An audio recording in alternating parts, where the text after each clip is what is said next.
So I think there's a few teams in the NBA right now whose young cores have been talked about a lot, and deservedly so because they're really exciting.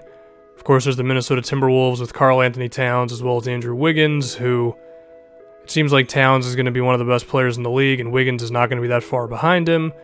The Lakers have been very exciting so far. They've been winning games with Russell and Clarkson, and Randall's made improvements on his post-game and his ball handling, and then you just drafted Brandon Ingram, who seems like he could be a big-time scorer. So there's a lot of talk about those two teams, deservedly so. I feel like not enough attention is being placed on the Phoenix Suns, who, in my opinion, have like 4 young players who can just be damn good for a very long time.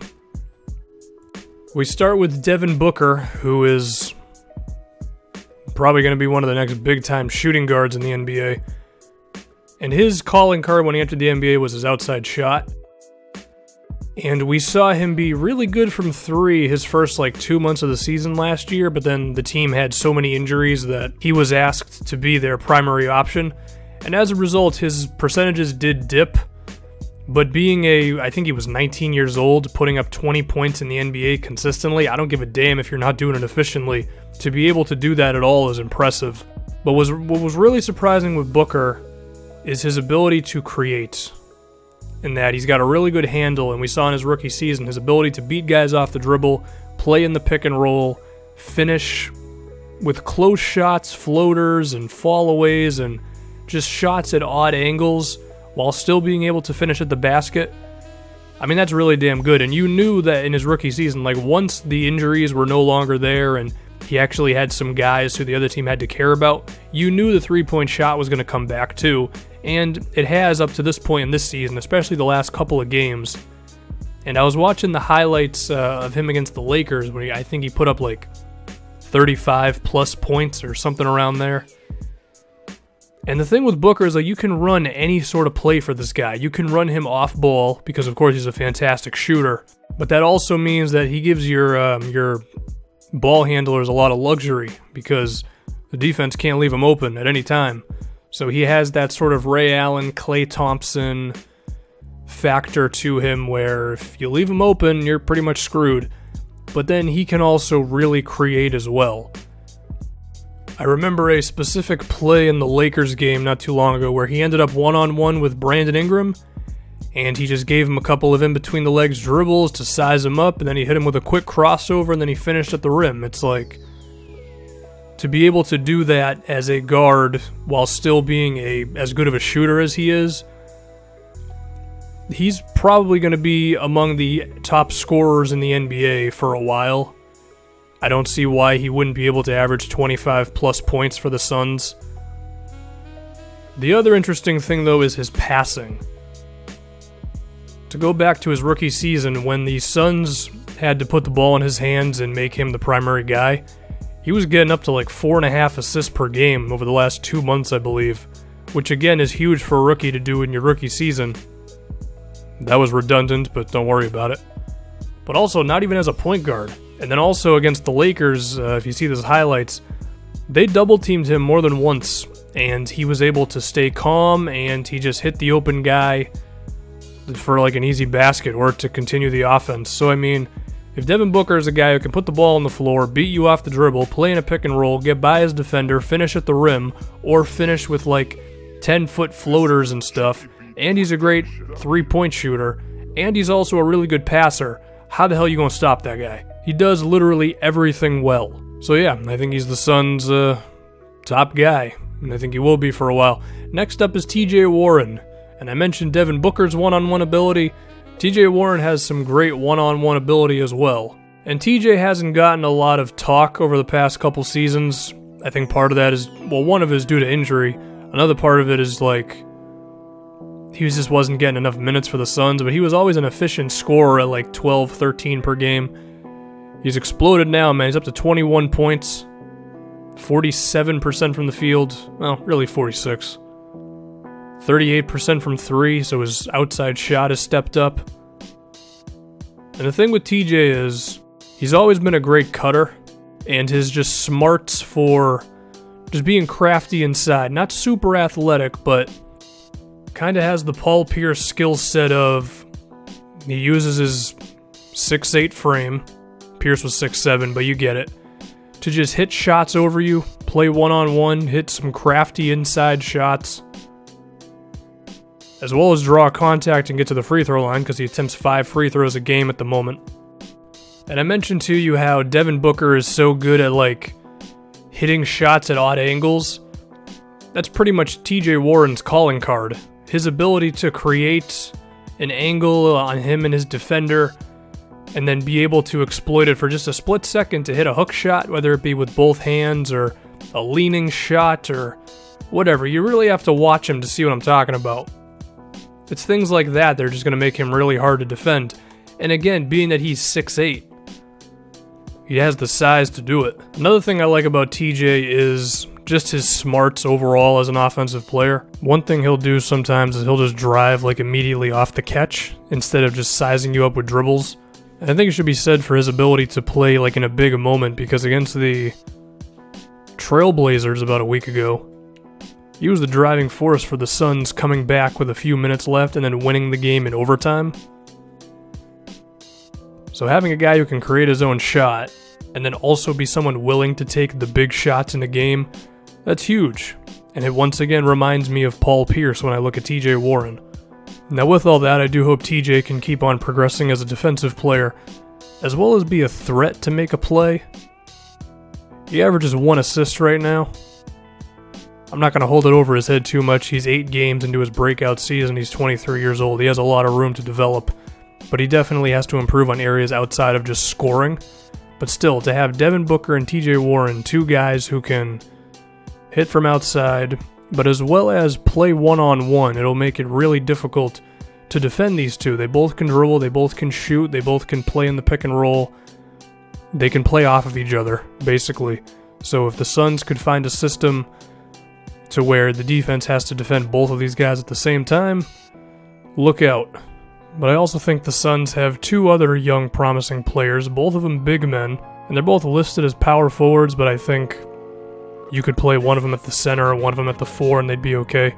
First, I want to talk about Marquise Chris, who they traded the draft rights of Bogdan Bogdanovic for, I'm pretty sure. And the thing with Chris immediately is the athleticism and his ability to run up and down the floor as well as just jump really damn high as a power forward is super valuable. And if you go through some highlights, you can already see some pretty heavy dunks that he's had. And when you're as athletic as he is at the power forward spot, simply being competent on both sides of the floor and maybe developing a 15-foot jumper or something immediately makes you really damn valuable. And we also look at that athleticism and we assume that he can be a good defensive player. As of right now, he does get lost on defense. Sometimes if you ask him to move around the floor and play help defense a lot, he can blow an assignment, but that's okay as a rookie, I would say. But offensively, he's also shown a really good ability of just being in the right spot, which again, combined with that athleticism and his ability to finish over guys, I think Chris can be really good. He has shown some ability in the post in the preseason. There was a specific rip-through move that I remember where he finished over his guy after one dribble to the basket. The athleticism is there. It's just a matter of how good is the rest of his game. Apparently he has shown some life as a shooter already. So, there you go right there if that really is true. Just depends on how the rest of his game progresses. I think Chris at his floor is probably Kenneth Faried. And then if he can develop, some more actual skills, then he could be even better than that. And the other one is Dragan Bender, who I've called Dragon Bender for a while. And Bender, he actually hasn't gotten as many minutes as I'd like him to get for the Suns this year. I don't know why. They don't have a chance at the playoffs. I would be playing him 20 minutes a game off the bench. From a physical standpoint, he definitely has to get stronger and just gain some more pounds to really be super effective in the NBA, but still, as an offensive player, he's already shown his ability to hit an outside shot. As a big man, in the 2 games that he's played, he's gone 2 for 3 from 3, and then 2 for 4 from 3 in the 2 games that he really got minutes in. So, we've already seen with Porzingis or Dirk or LaMarcus Aldridge how impactful a big man who can shoot like that is. The other thing with Bender is his versatility defensively, I think. Just given his natural athleticism, it's not as explosive as Chris's is, but it's pretty effective, I would say, in terms of defending multiple positions. I think if he gets switched onto a guard, he can actually be pretty okay. And so where the NBA is going now with help defense and pick and roll defense being so crucial, I think Dragan Bender, can really be useful. And the next question is if he can be a real face-up player for the Suns and just be a scorer. I mean, he's already got the jumper down, so that's good. If he could just expand his game a bit more to have the post game and gain a few more pounds, I think Bender can be really good. And when we look at these four guys, with Booker, Warren, Chris, Bender, I could see a world where you run Bender at the 5, you have Chris at the 4, then you have Booker as well as TJ, and then hell, maybe Eric Bledsoe ends up being your guy, I don't know.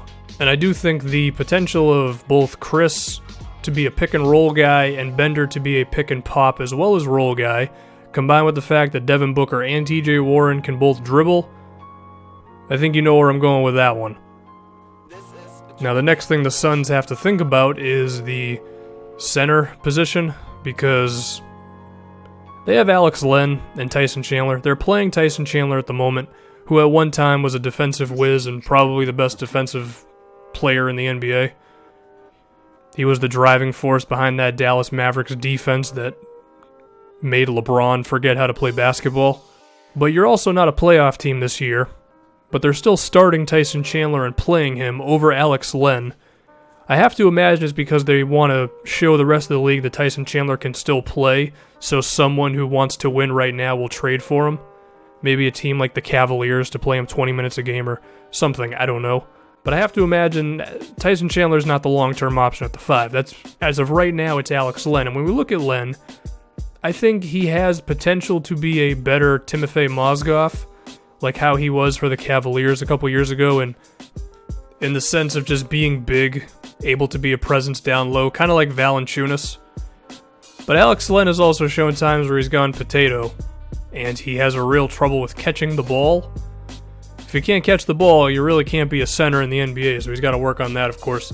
I don't know. Len, he's 23 years old, he's got potential, but I could also see him being a disappointment as well. If you had an opportunity to get a better center, I would jump on it, probably. There's, of course, the Nerlens Noel discussion. Yeah, I think it could work. And then you got Brandon Knight or Eric Bledsoe to make the trade.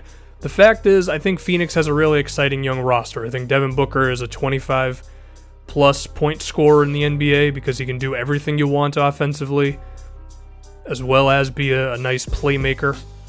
TJ Warren is a one-on-one star who reminds me of Paul Pierce. Hopefully he can make strides defensively and with his passing. Marquise Chris's athleticism is really exciting, but he does have to develop more because as right now he is pretty raw. And I think Dragan Bender's outside shot as well as versatility on defense make him a pretty ideal big man in today's NBA. He just has to develop, I guess, more of the ability to get his own shot off as well as just get stronger so he can grab rebounds and really mix it up with guys inside the paint. And then you have to come to a decision on that center spot. Maybe Alex Len's the guy, maybe he's not. And of course, you do have either Eric Bledsoe or Brandon Knight as a trade piece to get potentially the right center to go along with the young guys you have. And then you could keep either Knight or Bledsoe at the point guard position. I'm more of a fan of Bledsoe. I think he's more of an actual point guard.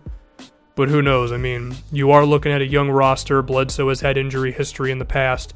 Maybe the Suns want to just go with a complete young team, but I don't know. But I'm really excited about 4 of the guys they have. And that's it.